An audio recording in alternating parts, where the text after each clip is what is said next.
Hello မင်္ဂလာပါကျွန်တော်နာမည်ဝင်းသူပါဒီနေ့ကျွန်တော်ရှင်းပြပေးမယ့်သင်ခန်းစာကတော့ Python ကိုဘယ်လို download လုပ်ပြီးတော့ install လုပ်မလဲဆိုတာကိုရှင်းပြပေးမှာဖြစ်ပါတယ်အဲတော့ကျွန်တော်တို့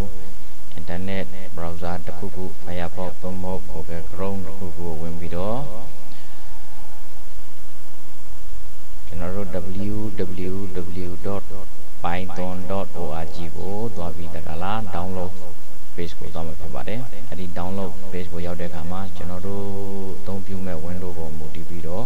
installer package ကို download ကြပါဖြစ်ပါတယ်အခုကျွန်တော်တို့လေ့လာမှာကတော့ Python 3.1 ကိုလေ့လာမှာဖြစ်တဲ့အတွက်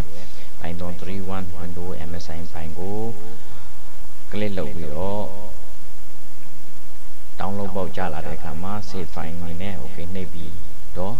ကျွန်တော်တို့ install လုပ်တဲ့ထုံးစံအတိုင်း next ညကိုနှိပ်ပြီးတော့ install လုပ်သွားပါလိမ့်မယ်ပြီးတဲ့နောက်မှာတော့ကျွန်တော်တို့ install လုပ်ပြီးသား file ကို Windows မှာဆိုရင်တော့ program เนาะ program ကနေပြီးတော့ Python IDLE 3.1 ကိုနှိပ်ပြီးရောက်သွားမှာဖြစ်ပါတယ်ကျွန်တော်ကတော့ Ubuntu Linux ကိုသုံးတဲ့အတွက်ဒီတိုင်းကြာလာမှာဖြစ်တယ် okay ဒီခါမှာကျွန်တော်တို့ Python ရဲ့ပထမဦးဆုံး program တစ်ခုကိုရေးကြည့်မှာဖြစ်ပါတယ်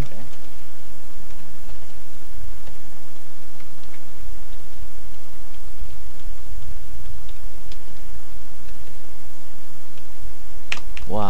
ကျွန်တော်တို့ရဲ့ပထမဦးဆုံး Python program hello world ကိုရိုက်တော့ပြီးတော့ပြီဖြစ်ပါတယ်တော့ကလို့ကျွန်တော်တို့ဆက်လက်ပြီးတော့ Python